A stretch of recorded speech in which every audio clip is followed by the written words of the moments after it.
It's my pleasure to introduce Dr. Mount Pleasant, who is an associate professor in the horticultural section of the School of Integrative Plant Science at Cornell University and studies indigenous cropping systems and their productivity.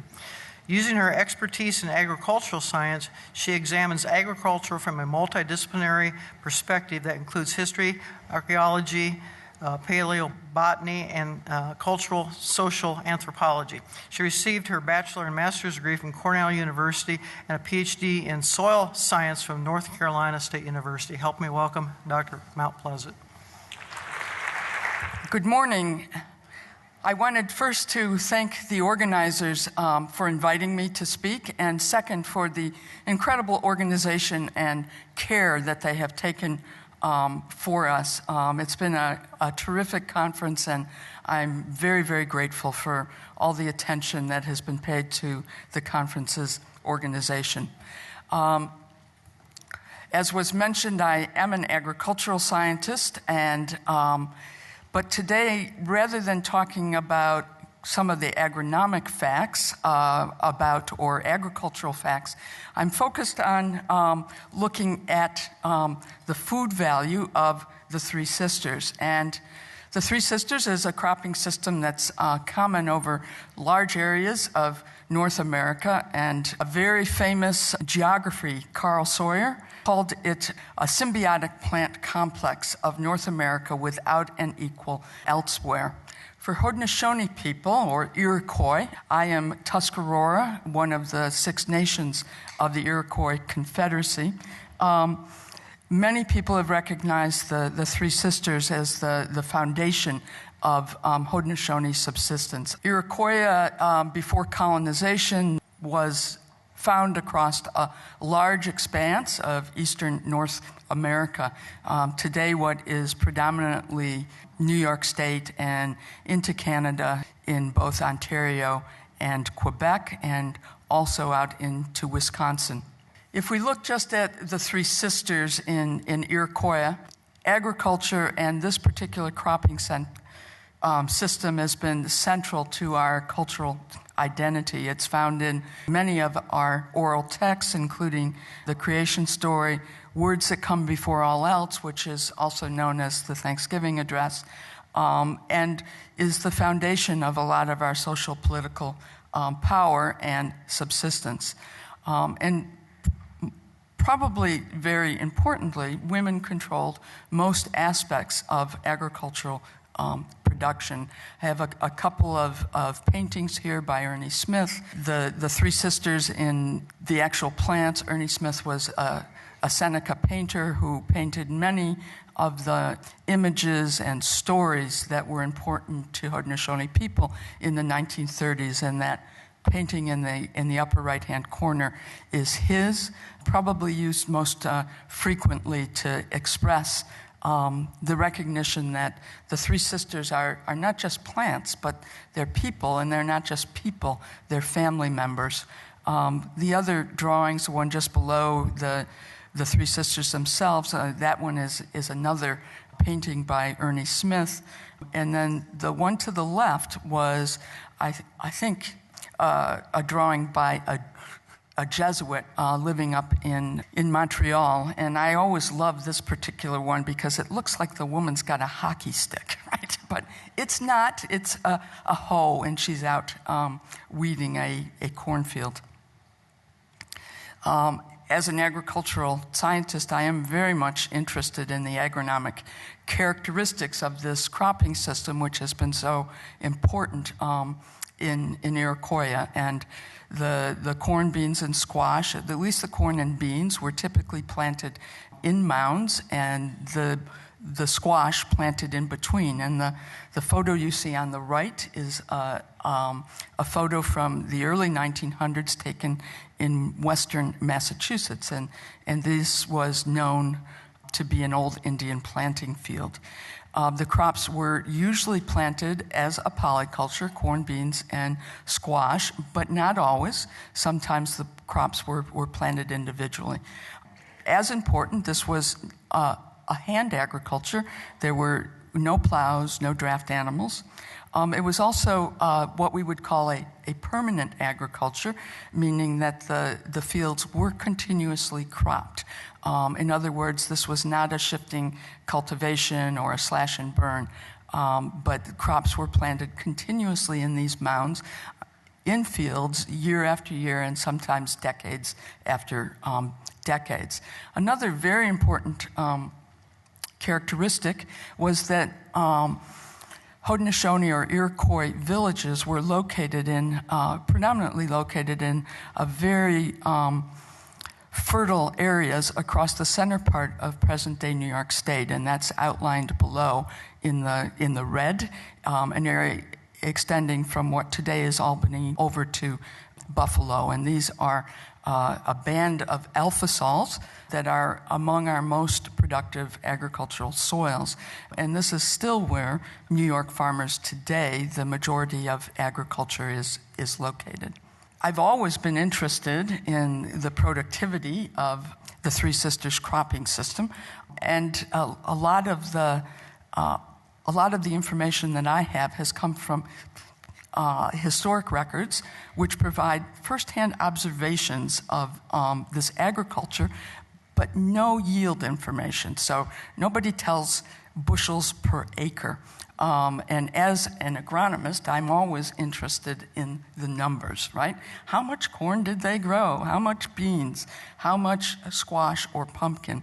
And so early in my career at Cornell, I decided to do some field experiments that looked specifically at that question. And so we did replicated field experiments at a couple of sites, one at one of Cornell's research farms that's located right in that area of highly productive soils, and another that was located farther south, just outside.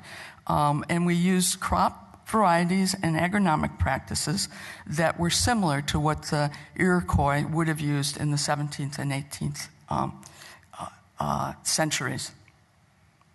So this just shows you where these sites are. The Cayuga site, right actually close to Cayuga Lake and close to Cornell University, and then what I call the Tompkins site farther south in less fertile soils, an area with a shorter growing season. So we got some crop yields, first in Tompkins County, and this is a quick graph that just shows you the yields in pounds per acre of these Three Sisters, and we also compared them with monocultures or crops grown by themselves. So we have the Three Sisters. The corn is green, the beans are orange, and the pumpkin is yellow. So you see that first bar shows the yield, total yields from the Three Sisters. And then we also have the corn grown by itself, corn monoculture, is the green bar. The bean monoculture is the orange or rust-colored bar, and the pumpkin monoculture, the yellow bar. So 1993 to 1994, those were the yields. And you can see the Three Sisters looking not bad, right? When we grew it over in the better soils in Cayuga County, the yields were much better, particularly for corn, but the pumpkin and beans didn't do well when grown with the corn and when grown by themselves. And that was predominantly because this is just 1 year of data, and we had a very dry July, which really hurt the bean and pumpkin, but didn't hurt the corn. Well, as I mentioned, I got interested in looking at food values rather than crop yields, right?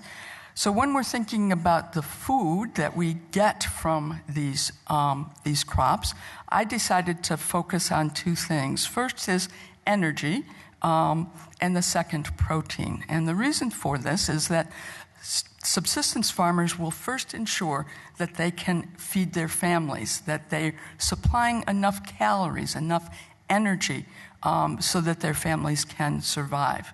But the next thing that they will do in terms of deciding what crops to grow and the management strategies is to focus on protein.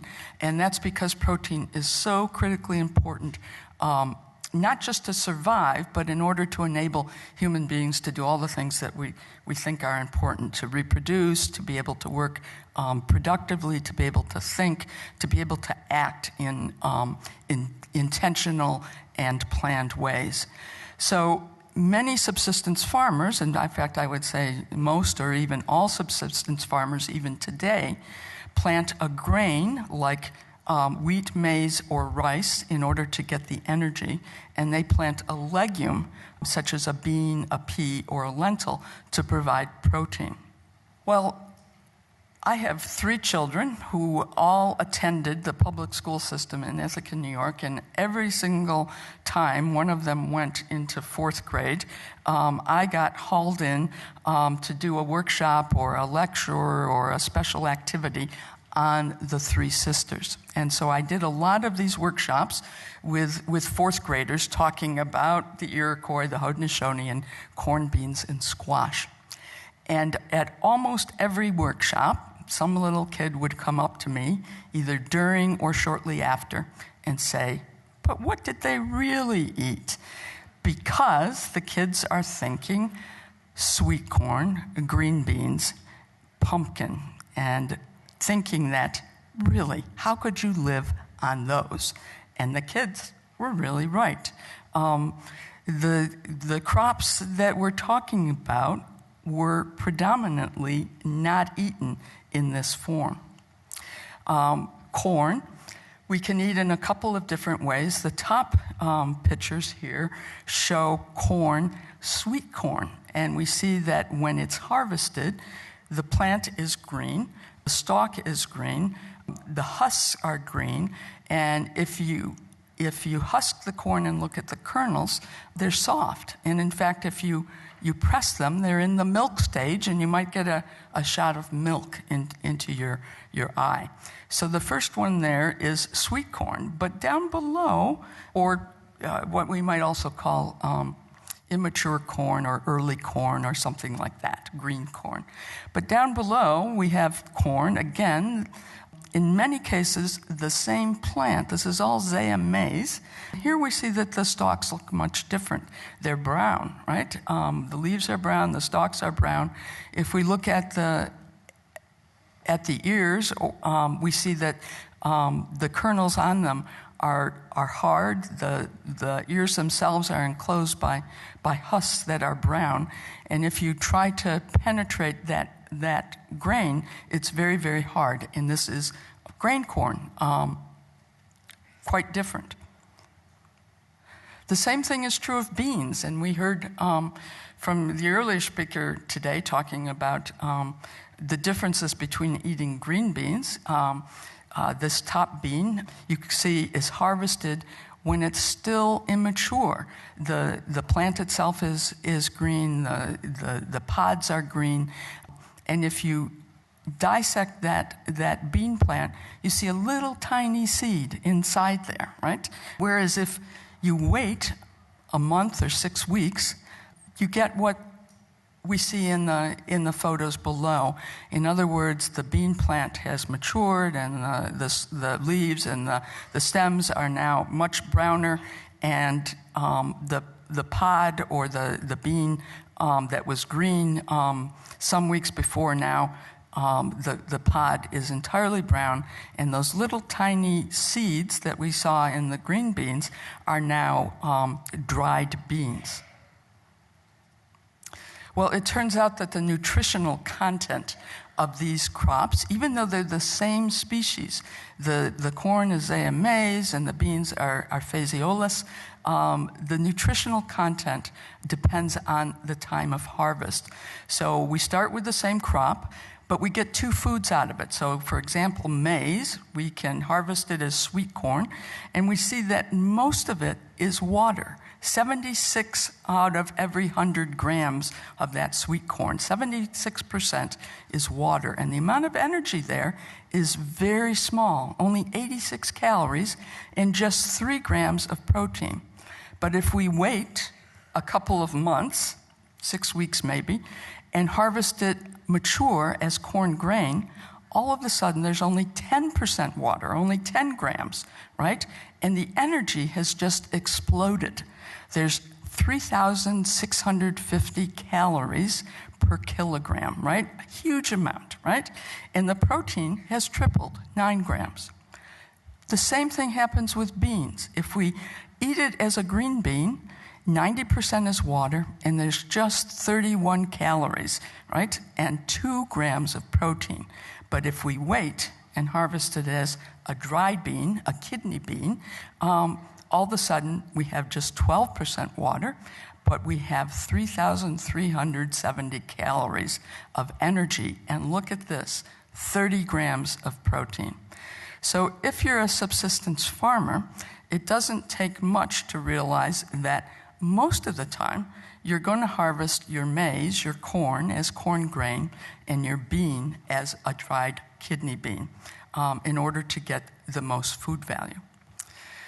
All right, but going back again, lots of people, when I have given talks or written articles on Iroquois Haudenosaunee cropping system, my focus has been on crop yields and how many bushels per acre did they harvest. And all of that, of course, is interesting to agronomists and farmers, but people are often interested in, well, how much food was there? How many people could be supported by a Three Sisters garden, right? So I had to really think about this because I'm not accustomed to translating crop yields into food yields. And so the very first thing I did was I went back to the crop yield data that I had from those field experiments. I combined them over sites and years, and I said, okay, so what are the weights now over those 2 sites? And we see one of the things that sticks out right away is that if you just looked at this graph, you would say, well, look at all of the weight in that pumpkin, right? Why didn't the people just eat pumpkin, right? I mean, what are they messing around with the corn and the beans? Pumpkins got the highest crop yield, right? Well, it turns out that pumpkin, even its harvest weight, is predominantly water. And if you know anything about nutrition, you know water doesn't have either energy or protein. So the first things I did was went and changed all of my harvest weights to the amounts of considering how much energy, protein, and water was in each one of those.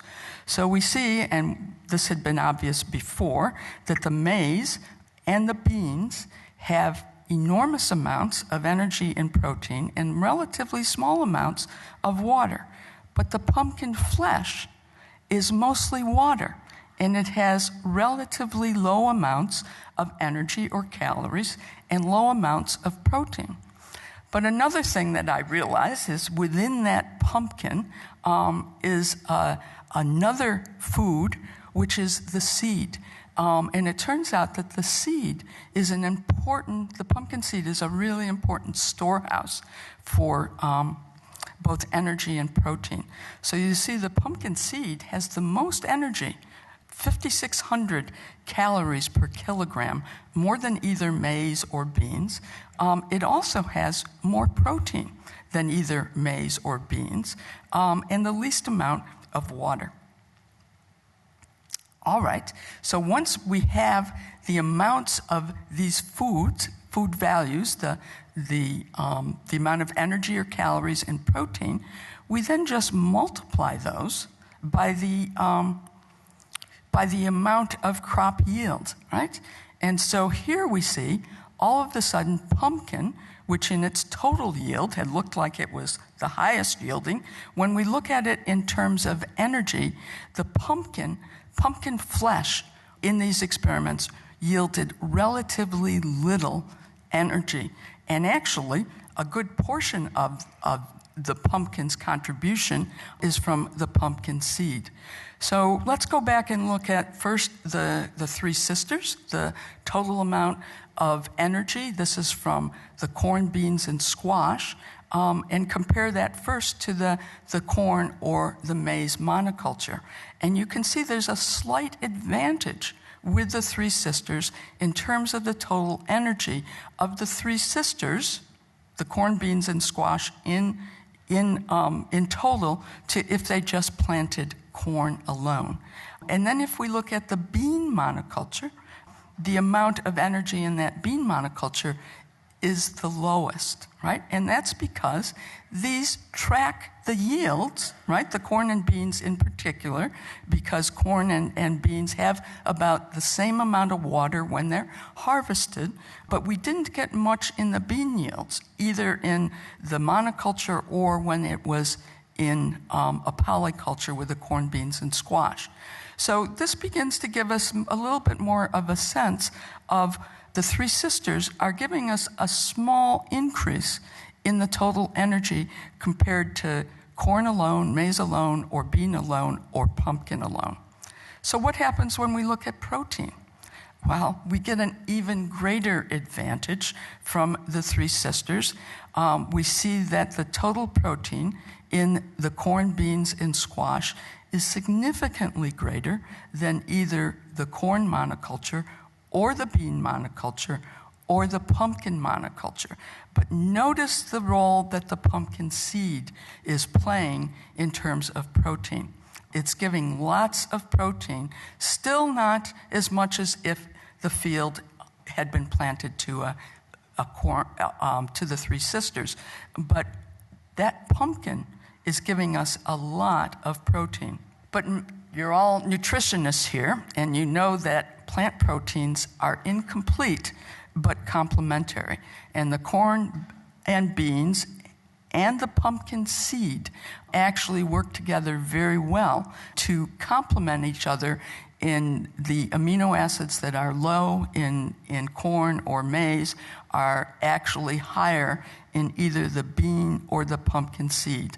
And of course, the pumpkin flesh has very low quantities of any protein at all. Was also interested in looking at some of the vitamins and minerals, particularly looking at calcium and vitamins A and C and niacin.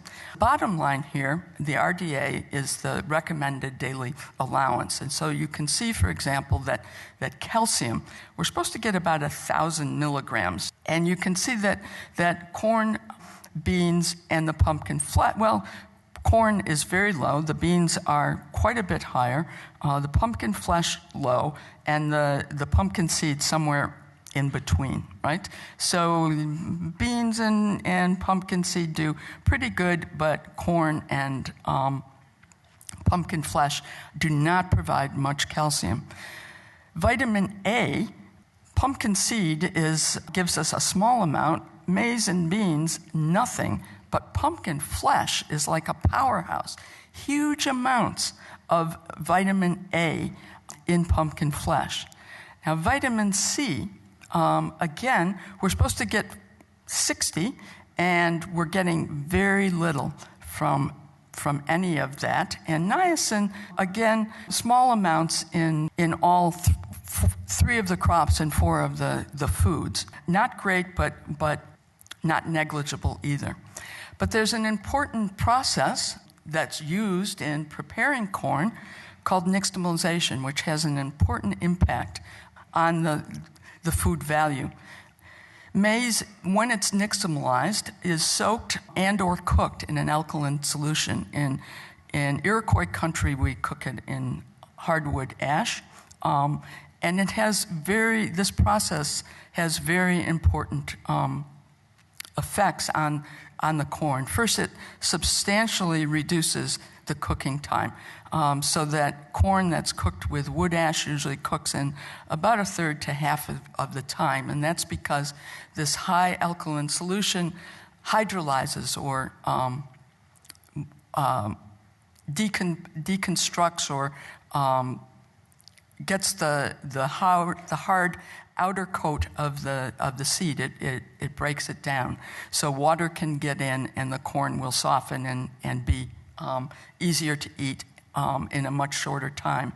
The nixtamalization also increases the calcium content because there's a lot of calcium cations floating around in that wood ash. And they attach themselves to the starch granules of the corn. So the calcium content is increased by 100 to 400%. It also improves protein quality. It increases relative amounts of some of these amino acids so that the B vitamin niacin is increased. And niacin prevents pellagra, which was a disease very common after colonization in particularly the southeastern U.S. When people eat just corn without any other sources of protein, and corn that has not been nixtamalized, they get this disease, which can be fatal and causes horrendous developmental and other sorts of problems in people who are subjected to it.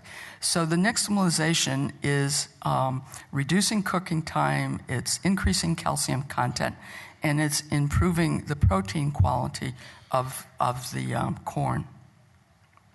All right, I've talked quite a bit about the Three Sisters versus monocultures, telling you that, the Three Sisters are much better. And I showed you this with the energy that the Three Sisters does give us an advantage in increased energy if we plant the Three Sisters together in the field at the same time, as opposed to any of the other crops by themselves. But this is actually a pretty unrealistic comparison because no Iroquois farmer would have decided between planting the Three Sisters as a polyculture and, say, planting beans. They wouldn't have decided between those two choices, or the Three Sisters and pumpkin. What they likely would have done is divided their field and planted a third of it to corn, a third of it to bean, a third of it to pumpkin, perhaps, instead of planting the entire field to a mixture of corn, bean, and squash or pumpkin. So when we look at these comparisons, they're unrealistic. So instead, I analyzed this looking at what I called comparing the Three Sisters to monoculture mixtures. And so an Iroquois farmer, for example, would have the choice. They have their field. They could plant it to the Three Sisters, or they could plant a third of it to corn, a third of it to bean, a third of it to pumpkin. Or they might decide, no, the corn is the most important. I'm going to plant half of the field to corn, that's the brown, and I'm going to divide the other half between bean and pumpkin. Or they might have said, no, the corn is really important, and I'm afraid I'm not going to have enough energy to feed my family, not enough calories. I'm going to go 80% to corn monoculture, and the remaining 20% half to the bean monoculture and half to the pumpkin. So when we look at monoculture mixtures and then compare them to the Three Sisters, this is a more likely scenario of the advantage that the Three Sisters would have given an Iroquois farmer. So what we see on the left end, the lowest, is if we had planted to 1/3 of each of those crops, that's the larger amount of, or the full title there is missing. I'm sorry about that. But this would have been 1/3 corn, 1/3 beans, 1/3 squash. That's that lowest thing, that lowest bar. And that actually gives the lowest amount of energy. So that would not be a good choice for Iroquois farmers, and if they had tried that, they would have realized it very quickly. They might then have tried, let's put half of the field into corn, right?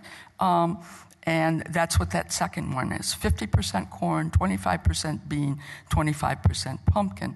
Well, it does better than the 1/3, 1/3, 1/3, but still's not looking great. The third one is 80% corn, and then 10% bean, 10% pumpkin. It's giving more energy, But then notice what happens when we go just to corn. Whoa, it's looking pretty good, right? Getting lots of energy from just corn. And this points out, notice that every time the amount of corn in the cropping in the field goes up, the total energy goes up. And this is because of the tremendous productivity of corn. It produces enormous amounts of energy per unit area of land.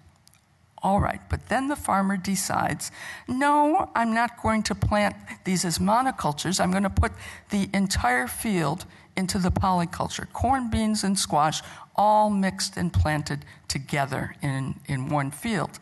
And now we see that slightly less of the total energy is coming from the corn, but it's more than made up by the contributions from the bean and the pumpkin. So we're getting slightly more total energy from the three sisters than from any of those monoculture mixtures. This next one looks at protein, and this gives us a slightly different story. Again, we look at the first one-third, the lowest bar is the amount of protein if we planted that field to one-third maize or corn, one-third pumpkin, one-third bean. We don't get a lot of total protein from that one field. If we go to half corn and 25% each for bean and pumpkin, we get more. If we go to 80% corn, we get even more protein. If we go to 100% corn, we get a little bit more protein. And again, this points out that even though farmers are primarily using corn for energy, it has a substantial amount of protein that really can contribute to the diet. But look what happens when we plant it as a polyculture with corn, beans, and squash. And here we get a significant boost in the total protein that's collected from that field. Right? So that, to me, explains a lot of the advantage of the three sisters. All right, I always get this as a question, but how many people per hectare, per acre, could the three sisters support?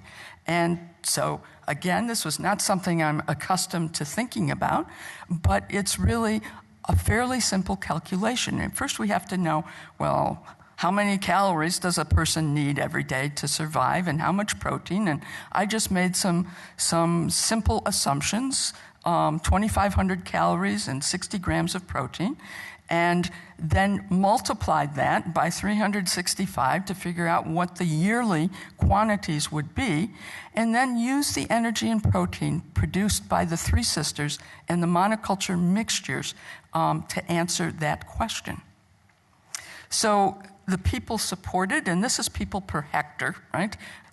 If we look at the one-third, and the lighter bar is the energy, that's calories, and the darker one is protein, we see that once again, Three Sisters supports more than 12 people per acre in terms of energy and close to 16 for protein, huge amounts. All right, so very large numbers of people supported by this traditional cropping system. And I want to just add that when I did the same calculations for European agriculture in Western Europe, it was about a third the amount of people supported by a wheat culture, right?